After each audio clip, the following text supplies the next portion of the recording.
Hello, guys. My name is Dina Moore, and welcome back to Manifesting Minds. Today, we're going to be talking about some limiting beliefs.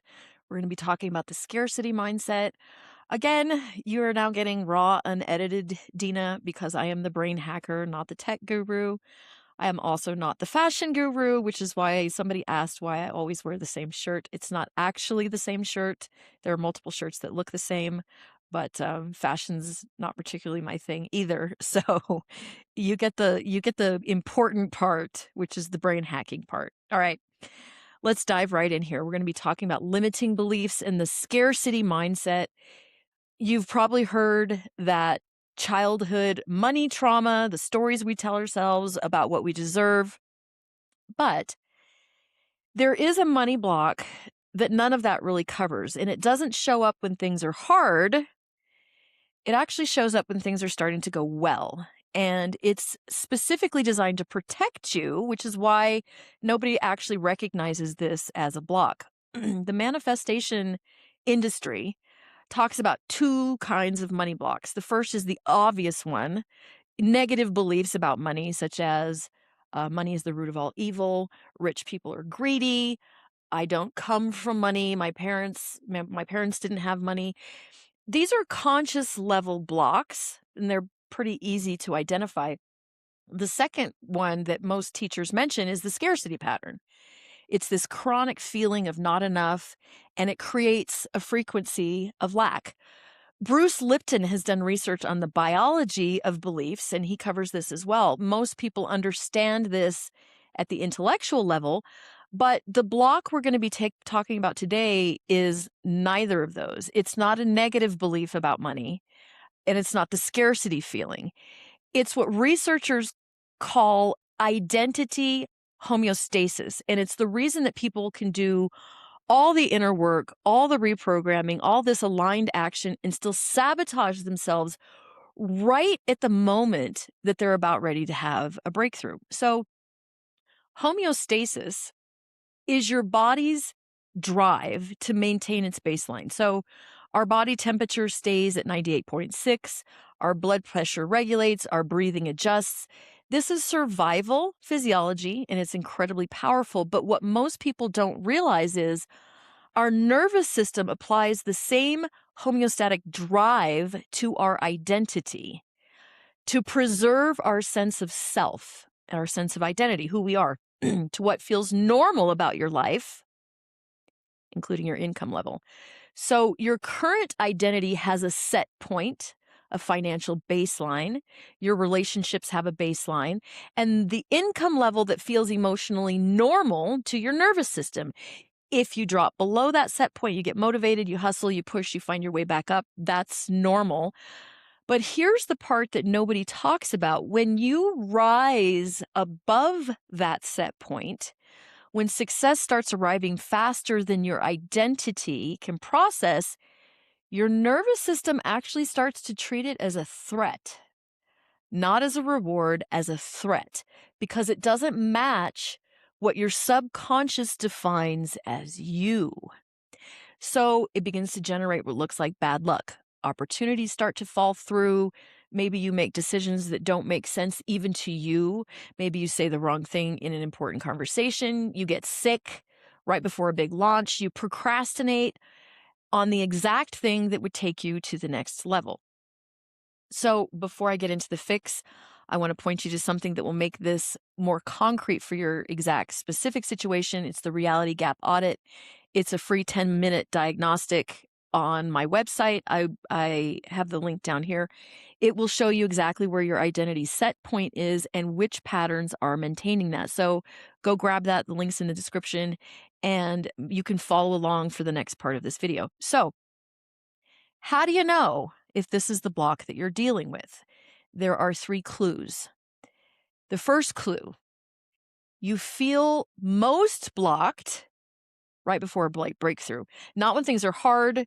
That has its own stresses, that has its own issues, but you will notice there's another feeling, there's another thing there haunting when things are just about to get good. You're in a pattern of almost.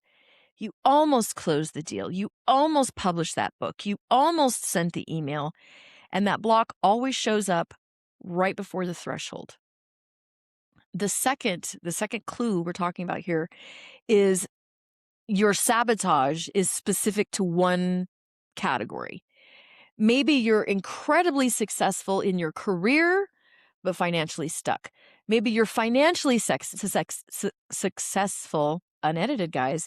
You're financially successful, but your relationships are chaos. Your identity homeostasis tends to be a little bit compartmentalized. So it'll hold one area in check while another area flows freely. So here's the third one. Sabotage feels like reason. It doesn't feel like fear or resistance. It feels logical. You might think things like, well, it's just not the right time. I'm not ready. I need to prepare more. I need to learn more. Let me wait until I know more about these. These feel like prudent decisions. It feels smart, but it's actually your homeostatic system using your own rational mind against your expansion. Joe Dispenza calls this the voice of the familiar.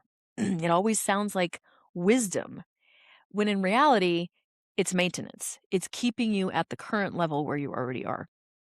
So here's the critical distinction. You cannot fight your own homeostatic system any more than you can at will choose to raise your temperature. Willpower, trying to overcome homeostasis, is going to be a losing battle because this is a system that has hundreds of years, hundreds of millions of years of evolution behind it. What you can do is raise the set point itself. That set point lives in your nervous system, not in your brain, not in your mind. So this is not mindset work.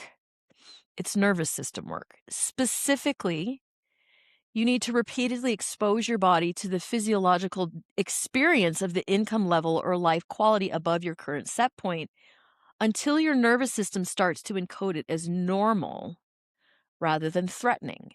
Okay, so how do you do this? This is where the theta state protocol comes into play. It's when you spend time in that morning window before your body's memory wakes up, feeling, breathing, and existing in the version of you who has already crossed that threshold. You're literally training your nervous system's homeostatic drive to defend and embrace a higher set point.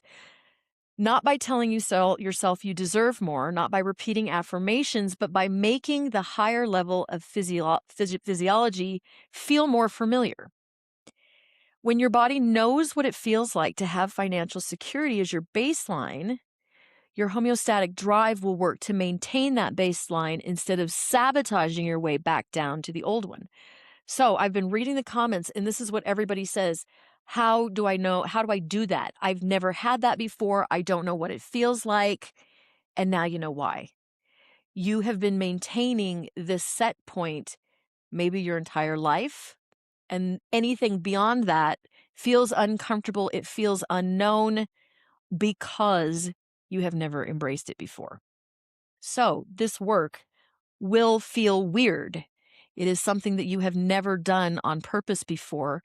You might feel like you're faking. It might feel like you're lying.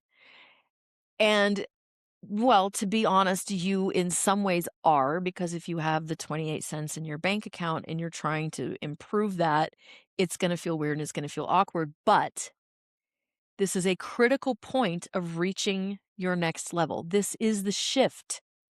Because you're not overcoming the block, you're moving the ceiling so high that the block's old location feels like it's not even relevant anymore. The money block that nobody talks about isn't your negative beliefs about money. It's your nervous system's drive to maintain the identity that feels home.